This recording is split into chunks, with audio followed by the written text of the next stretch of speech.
लक्षद्वीप भारत के दक्षिण पश्चिम तट से 200 किलोमीटर दूर अरब सागर में एक द्वीप समूह है।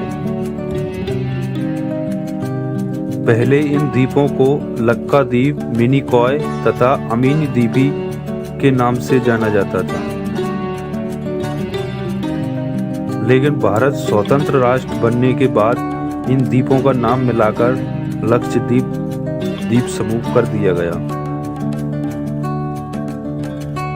यहाँ छोटे बड़े 36 द्वीप हैं और इनका क्षेत्रफल 32 वर्ग किलोमीटर है। यह भारत का सबसे छोटा केंद्र शासित प्रदेश भी है और इसकी राजधानी कवरत्ती है। यहाँ आने वाले पर्यटकों को केरल सरकार से परमिशन लेनी होती है, चाहे वो भारतीय हो या विदेशी।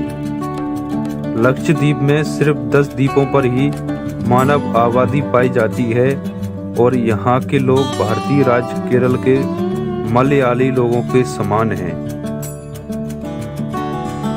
यहाँ की अधिकांश आबादी मलयालम भाषा बोलती है। इन लोगों का मुख्य व्यवसाय मछली पकड़ना और नारियल की खेती करना है और यहाँ की अधिकांश आबादी मुस्लिम है।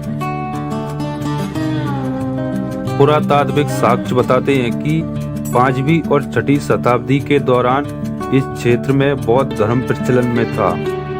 लोकप्रिय परंपरा के अनुसार 661 ईस्वी में उबैदुल्लाह द्वारा इस्लाम को लक्षद्वीप पर लाया गया था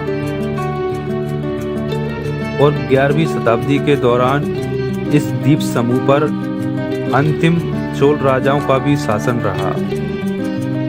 पुर्तगालियों ने 1498 की शुरुआत में द्वीप समूह पर नियंत्रण कर लिया था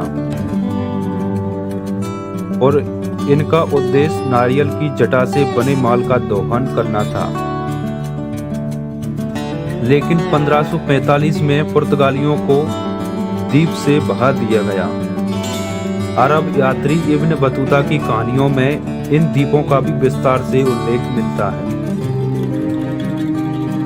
ये द्वीप ब्रिटिश राज के दौरान मद्रास प्रेसिडेंसी के मालाबार जिले से जुड़े थे, लेकिन 1 नवंबर 1956 को भारतीय राज्यों के पुनर्गठन के दौरान प्रशासनिक उद्देश्यों के लिए लक्षद्वीप को मद्रास से अलग कर एक केंद्र शासित प्रदेश के रूप में गठित किया गया।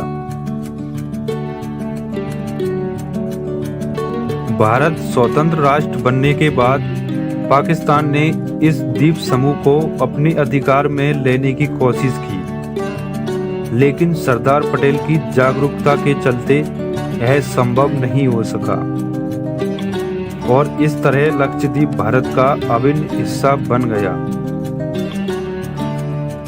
आज यहाँ भारत के 50,000 से ज्यादा लोग रहते हैं और यहाँ की साक्षरता 90% है, जो भारत के कई राज्यों से ज्यादा है। लक्षद्वीप पर कई समुद्री जीव मौजूद हैं, जिनमें मछली व कई तरह के जीव देखने को मिल जाते हैं। कई द्वीपों पर आबादी नहीं होने की वजह से यहाँ पर पक्षियों ने अपने पंख पसार लिए हैं और सरकार भी इन्हें मानवीय हस्तक्षेप से बचाए रखने के लिए इनके प्राकृतिक आवासों को सुरक्षित स्थान का दर्जा दे चुकी है।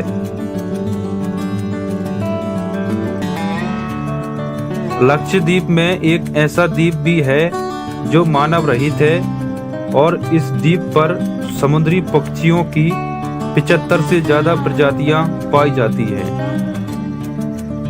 इन्हें बचाए रखने के लिए सरकार ने इस द्वीप को बर्ड सेंचुरी घोषित कर रखा है। लक्षद्वीप के रंगीन द्वीपों पर पेड़ों की भी 300 से ज्यादा प्रजातियां पाई जाती हैं और इन्हीं पेड़ों की हरियाली, नीले समुद्र का साफ पानी और सफेद रेत मिलकर सुंदरता का एक नायाब नमूना पेश करते हैं, जो हर किसी को मंत्रमुग्ध सा कर देते हैं। इसी कारण लक्षद्वीप भारत के प्रमुख पर्यटनों में से एक गिना जाता है। हर साल यहाँ लाखों पर्यटक घूमने आते हैं और यह जगह उनके लिए किसी अनमोल रत्न से कम नहीं है। यहाँ के समुद्री किनारों तथा द्वीप समूहों की सुंदरता देखते ही बनती है। ज्यादातर पर्यटक गर्मियों के दिनों में लक्षद्वीप पर आना पसंद करते हैं। नावों के द्वारा एक द्वीप से दूसरे द्वीप पर जाते वक्त बीच में समुद्री जीवों व पक्षियों को देखने का एक अलग ही नजारा होता है।